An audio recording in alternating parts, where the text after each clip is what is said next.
तो ये एक वृक्ष से डाली निकल रही है और ये दूसरे वृक्ष में जाकर ये मिल जाती है।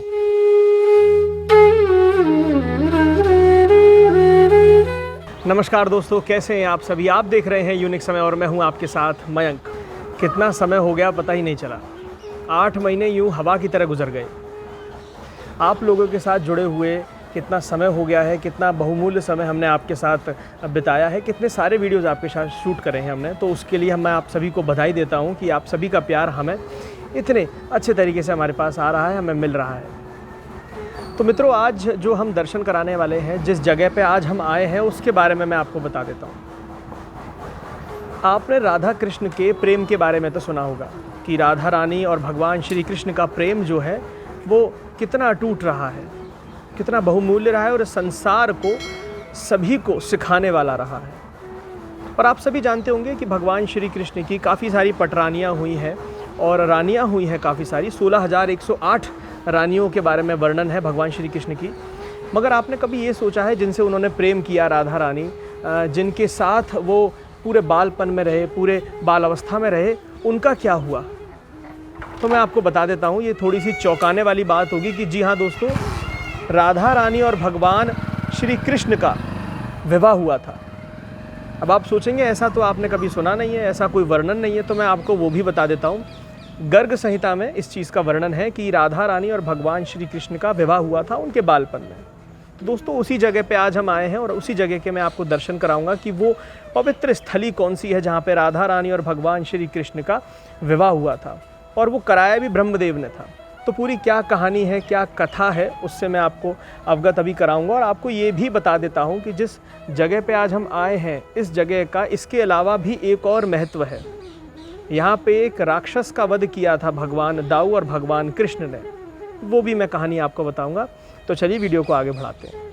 तो मित्रों, आज हम आए हैं मथुरा ज़िले के एक गाँव में जिसे कहा जाता है माठ। माठ के आगे भांडेर वन पड़ता है। माठ से 3 किलोमीटर दूर ये भांडेर वन है जहाँ पे हम आए हैं। देखिए यहाँ लिखा भी हुआ है कि श्री भांडेर बिहारी जी, मतलब यहाँ पे भगवान श्री कृष्ण को भांडेर बिहारी जी के नाम से जाना जाता है। और इस वन को, इस स्थली को कहा जाता है भांडेर वन। हम आपको इसका गूगल में लिंक भी दे देंगे। अभी इस लिंक को एग्जैक्टली एड्रेस किसी को नहीं मालूम है, मगर मैं आपको डिस्क्रिप्शन में ले दूंगा, आप उसे देख लीजिएगा। मैं जो आपको बता रहा था ये वही कथा है कि भगवान श्री कृष्ण ने यहाँ पे राधा रानी जी के साथ विवाह किया था, उनकी मांग भरी थी। तो चलिए पहले मैं आपको मंदिर दिखा देता हूँ कहाँ पे उनकी मांग भरी थी और किस वृक्ष के नीचे उन्होंने ब्रह्मा जी की आज्ञा से फेरे लिए थे। वो दोनों चीज़ें मैं आपको दिखा देता हूँ। आइए। तो मित्रों देखिए, ये वाला जो मंदिर है जहाँ पे भगवान श्री कृष्ण और राधा रानी का विवाह हुआ था, भगवान श्री कृष्ण ने मांग भरी थी। आइए।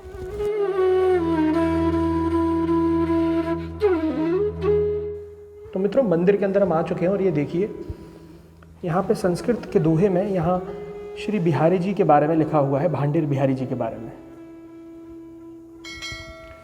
और ये सामने भगवान श्री कृष्ण और राधा रानी की मूर्त है। चलिए आइए दर्शन करते हैं। तो मित्रों, इस समय हम मंदिर के अंदर आ चुके हैं और यहाँ पे एक विशेषता ये है कि यहाँ पे जो भगवान श्री कृष्ण और राधा रानी का विग्रह है उसके बारे में कुछ अलग ही बात है।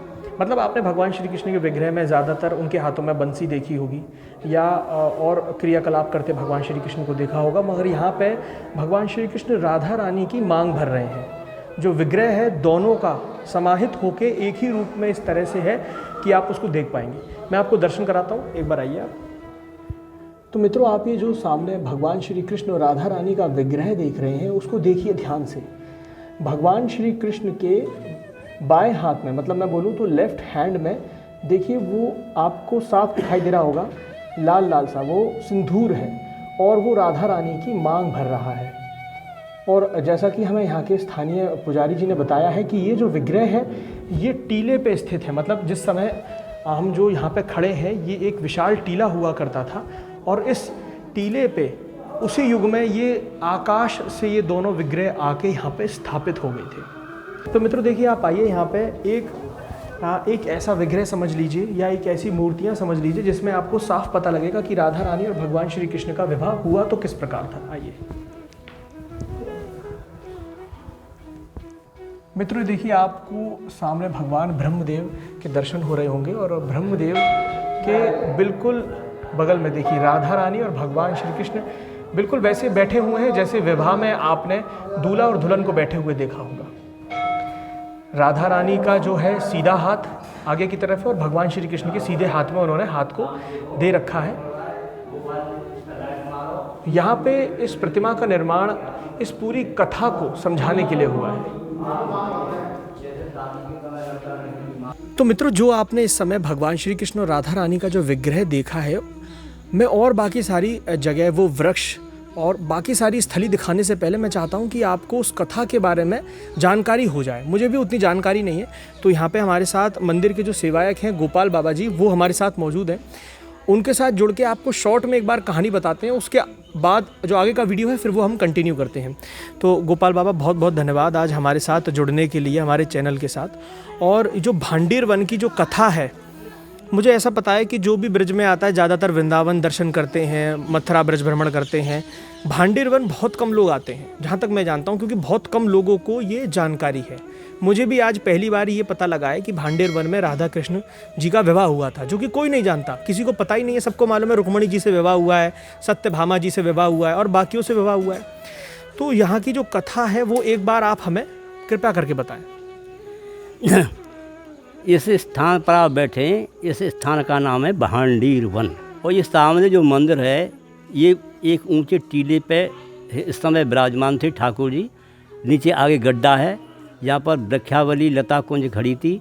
जैसे ही राधा कृष्ण की शादी ब्रह्मा जी द्वारा पूर्ण हुआ है, तो ये विग्रह मार्केट से नहीं बनाया गया है, खरीदा गया है। हाँ, कारीगर ने नहीं बनाया है जी। ये सोचता है आकाश मार्ग से आकर मिट्टी के टीले पर टिकाए। इस मंदिर का निर्माण कृष्ण के पुत्र का नाम प्रद्युम्न और प्रद्युम्न के पुत्र का नाम वज्रराव ने अपने दादा दादी की स्मृति में इस मंदिर का निर्माण कराया था। हाँ, तभी से स्थापित है, उसी समय उसी से स्थापित है। पूरे ब्रज में देखोगे तो कृष्ण के हाथों में बंसी मिलेगी जी। यहाँ बंसी नहीं है, शादी का विग्रह है।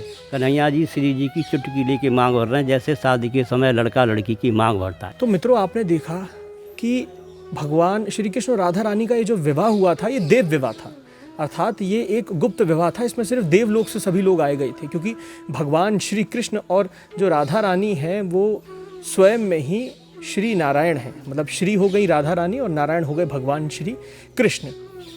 आगे चलते हैं और आपको मैं उस जगह को दिखाता हूँ, उस वृक्ष को दिखाता हूँ जहाँ पे उनका मैं कहूँ तो पूरा संस्कार हुआ था।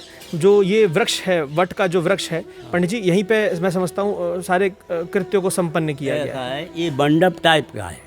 अच्छा। जैसे होता है लड़का लड़की शादियों में जो मंडप होता है, वो वृक्ष के नीचे मंडप, वृक्ष के नीचे हुआ है, यहाँ सभी ग्वारवाल इकट्ठे हुए हैं। क्योंकि जैसे मैंने देखा है गर्ग संहिता हुई, उसमें भी यही वर्णन है कि एक बड़े से वट वृक्ष के नीचे जो शादी की जो प्रोसेस होता है, ये जो पूरा क्रियाकलाप होता है, उसके नीचे संपन्न किया गया। तो मित्रों, चलिए अब आपको दिखाते हैं, उस वृक्ष के दर्शन कराते हैं जहाँ पे राधा रानी और भगवान श्री कृष्ण मिले थे, जहाँ से पूरा ये कार्यक्रम चालू हुआ था।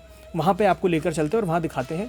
और मैं सभी को इस चीज़ का प्रमाण भी बता देता हूँ कि 2 संहिता हैं, मतलब 2 पुराण हैं जिनके अंदर ये पूरा वर्णन लिखा हुआ है बाकायदा। तो आप उसमें जाके चेक भी कर सकते हैं, उसमें जाके अगर आप कभी करना चाहते हैं। एक नाम है गर्ग संहिता, जैसे कि मैं आपको दिखा देता हूँ। देखिए, एक ये पुराण है जिसे कहा जाता है, पुराण मैं कहूँ या कथाव्रत कहूँ, ये है गर्ग संहिता जो गर्ग मुनि द्वारा लिखी हुई है। और ये है आपकी ब्रह्मवैवर्त पुराण। इन दोनों में आपको अच्छे से यहाँ पे डिस्क्रिप्शन मिल जाएगा और आपको अच्छे से पूरी कथा का वर्णन मिल जाएगा, तो आप इसमें जाके भी पढ़ सकते हैं। चलिए मैं आपको आगे लेकर चलता हूँ और आगे दिखाता हूँ, आइए। तो मित्रों, उस वट वृक्ष के दर्शन कराने से पहले, जहाँ पे राधा रानी और भगवान श्री कृष्ण के कहा जाता है कि फेरे हुए थे, उस चीज़ के दर्शन कराने से पहले मैं आपको पूरी कथा बिल्कुल स्टार्टिंग से बताता हूँ। हुआ क्या था कि भगवान श्री कृष्ण के जो पिताजी हैं नंद बाबा, वो भगवान श्री कृष्ण को लेकर कहीं जा रहे थे। अचानक से बहुत ज़्यादा मैं कहूँ तो तूफ़ान आने लग गया, मेघ छा गए और बहुत तेज़ हवाएं चलने लगी। उसके बाद भगवान नंद बाबा अपने छोटे से लाला कन्हैया को लेकर जो है एक जगह रुक गए, और वो जगह थी भांडीर वन। और उन्होंने क्या देखा, एकदम से राधा रानी आती हैं और प्रकट हो जाती हैं। और नंद बाबा ये जानते थे कि भगवान श्री कृष्ण कोई एक आम बच्चे नहीं हैं, वो भगवान श्री कृष्ण और राधा रानी के पूरी लीला को अच्छे से जानते थे, उनके दैव्य स्वरूप को वो अपने मन में धारण कर चुके थे। तो नंद बाबा ने क्या किया कि राधा रानी और भगवान श्री कृष्ण को वहाँ पे एक साथ उनको वहाँ पे छोड़ा और वो फिर चले गए, जिसके बाद ये गुप्त विवाह संपन्न हो पाया। इसी के लिए नंद बाबा वहाँ से चले गए थे। चूँकि ये देव विवाह था तो इसमें किसी भी और मनुष्य का होना बिल्कुल भी सही नहीं था। तो मित्रों देखिए, मेरे पीछे आप देखेंगे ये वो वट वृक्ष है। देखिए कितना विशाल वृक्ष है, कोई ये छोटा वृक्ष नहीं है, या मैं कहूँ तो कोई, आप इस वृक्ष को देखकर अंदाज़ा भी लगा सकते हैं ये कोई आज का वृक्ष नहीं है, ये बहुत पुराना वृक्ष है। और सही अगर मैं सही शब्दों में आपको बताऊं तो ये वृक्ष जो है वही 5,500 साल भगवान श्री कृष्ण के समय का है। तो चलिए अब आपको मैं वृक्ष के आसपास से दर्शन कराता हूं और आपको यहाँ के जो पुजारी हैं उनके साथ मिलके यहाँ की जो पूरी मूलभूत कहानी है उससे और आपको मैं वर्णन में बताते हैं, उससे आपको और अवगत कराते हैं। चलिए आइए हमारे साथ।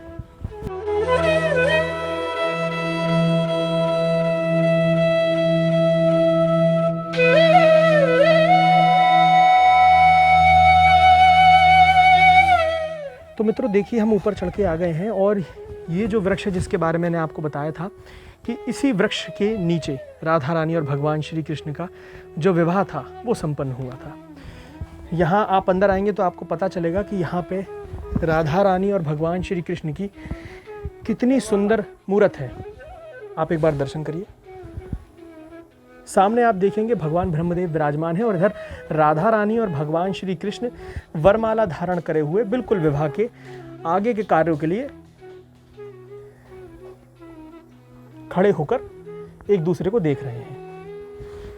तो चलिए दोस्तों, यहाँ के जो सेवायक हैं उनके साथ मिलते हैं और मैं आपको पूरी यहाँ की जो जगह है उन्हीं से हम जानते हैं और वो डिस्क्राइब करेंगे कहाँ पे क्या चीज़ हुई थी और इसका कहाँ पे वर्णन है, कौन सी ग्रंथों में और कौन से पुराणों में इसका वर्णन है। आइए जानते हैं। तो मित्रों, हमारे साथ इस समय विनोद कुमार जी, यहाँ के जो सेवायक हैं, जो पूरी कथा को अच्छे से जानते हैं, वो हमारे साथ मौजूद हैं। तो विनोद कुमार जी, बहुत बहुत धन्यवाद हमारे साथ जुड़ने के लिए। अभी तक ज़्यादातर लोग सिर्फ ये जानते हैं भगवान श्री कृष्ण और राधा रानी ने बचपन में एक साथ खेला, एक दूसरे के साथ क्या कहते हैं क्रियाएं करी, लीलाएं करी, रास लीलाएं करी और क्या कहते हैं काफ़ी सारी कलाओं और लीलाओं से वो पूरी तरह संपन्न थे। मगर कोई ये नहीं जानता, या मैं कहूँ तो बहुत लोग ये नहीं जानते कि राधा रानी और भगवान श्री कृष्ण का विवाह भी हुआ था। जैसा कि अभी हमें पहले बात करके पता चला था कि ये बड़ा गुप्त विवाह था, इसीलिए शायद ये लोगों को पता ही नहीं था। तो आप एक बार बताइए, ये जो हम वट का जो वृक्ष देख रहे हैं और यहाँ पे जो हमने ये सुंदरता देखी है और मोर भी आप देखिए दोस्तों, इस समय मोर भी जो है यहाँ पे स्वयं घूमते रहते हैं। तो आप ये मानिए कि ये कितना ये वन ही है और ये पवित्र स्थल है, पवित्र वन है।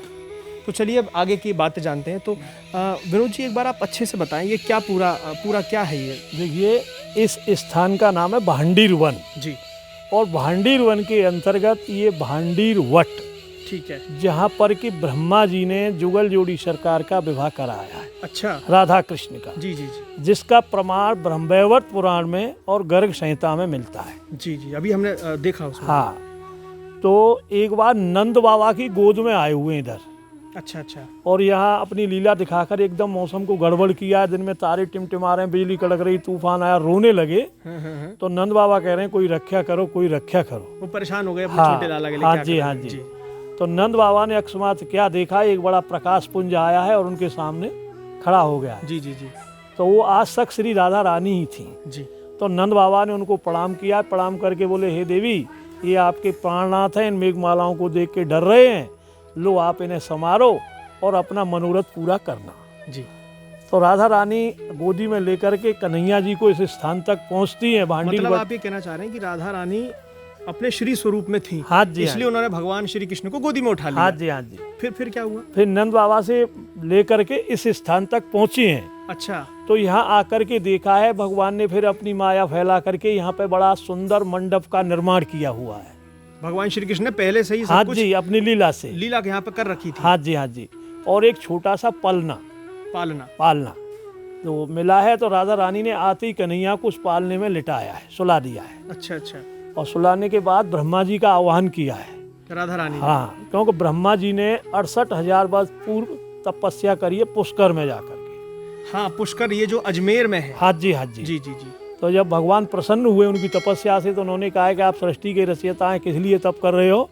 तो ब्रह्मा जी ने कहा था कि मैं राधा रानी के दर्शन करना चाहता हूँ। अच्छा। तो भगवान स्वयं बोले, ब्रह्मा जी माफ करना, मैं भी असमर्थ हूँ, आपको राधा रानी के दर्शन नहीं करा सकता। अच्छा, समय आने पर ही आपको राधा रानी के दर्शन प्राप्त हो। होंगे। ये राधा रानी को मालूम था, जी जी। क्योंकि राधा और कृष्ण दोनों एक हैं। और फिर भी राधा कवच में आता है कि आराधिता राधिका नूनम एनम न संशय, यानी भगवान कृष्ण की आराध श्री राधा रानी ही हैं, इष्ट हैं और उनकी आराधनी शक्ति है। ब्रह्मा जी का आह्वान किया तो ब्रह्मा जी आए हैं। कन्हैया जी अकस्मात प्रकट कौमार, शिशु से एकदम बड़े होकर के राधा रानी के बराबर में खड़े हो जाते हैं। लो मैं भी आ गया पूरे अपने रूप हाँ में। खड़े हो जाते हैं। तो ब्रह्मा जी ने आते ही दोनों की स्तुति प्रार्थना करी है। जी जी जी। जब स्तुति प्रार्थना उनकी संपन्न हो गई है तो हाथ जोड़ के उनके चरणों में सिर झुका के बैठ जाते हैं। तो राधा कन्हैया जी ने राधा रानी को ध्यान दिलाया जी। कि आपको वो गोलोक धाम वाली बात याद है? राधा रानी बोली याद है, कि आज हमारा वो समय आ गया है, ब्रह्मा जी हमारा पाणिग्रह संस्कार कराएंगे, शादी कराएंगे, विवाह कराएंगे। विवाह कराएंगे। तो ब्रह्मा जी ने इस स्थान पर विधिवत मंत्रोच्चारण करे हैं। प्रिया प्रीतम को और मतलब श्री जी का अपने हाथ से स्वयं कन्यादान लिया है। बस वृक्ष को साक्षी किया, अग्नि को साक्षी किया, मंत्रोच्चारण करके उनका प्रिया प्रीतम का विवाह कराया है। और दोनों को आशीर्वाद पान करके अपना चलने लगे तो कन्हैया जी ने उनको रोक करके कहा, हे विप्रदेव, आपने जो हमारा पाणिग्रह संस्कार कराया है इसकी दक्षिणा क्या लोगे? अच्छा, क्योंकि आचार्य को जब तक दक्षिणा नहीं मिले जब तक काम को संपन्न मत मानो। सही बात है। तो उन्होंने भक्ति का वरदान मांगा है। श्री जी ने उनको भक्ति का वरदान दिया है।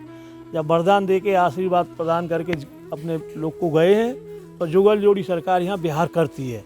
तो बिहार करते समय कन्हैया जी ने राधा रानी के पास एक दर्पण होता है, उसको लिया है। और कन्हैया जी की मुरली को राधा रानी ने जबरन छीन लिया है। अच्छा अच्छा, ये सब हाँ। लीला उसके बाद होती हाँ, रही उसके है। बाद होती रही हैं और एक दूसरे की छिपा छिपी हो रही है। जब आपस में फिर उनका पुनः मिलन होता है तो कन्हैया जी ने उनके दर्पण को लौटा दिया, राधा रानी ने बंसी को लौटा दिया और ये उनका आपस में फिर लीला और अपने क्रीड़ा बाल चल रही। रूप में आ गए, यानी छोटे हो गए। सिर्फ इस कर्म को करने के लिए बस, भगवान श्री बस, कृष्ण बस। भांडिर वन आए थे। बस बस वो सारे विवाह के जो पूरी चीजें उनको संपन्न बस, करने के लिए ये यहाँ पे लीला आए थे। तौर इसीलिए पे। राधा रानी भी यहाँ पे प्रकट हुई थी। क्योंकि देखो इसका कारण था, एक बार गोलोक धाम में नारायण भगवान में और श्री जी में वार्ता हुई है। तो श्री जी ने इस स्थान के लिए आने के लिए मना कर दिया है कि भाई हम वहाँ रह नहीं पाएंगे। बोले क्यों? कि वहाँ कुछ है नहीं।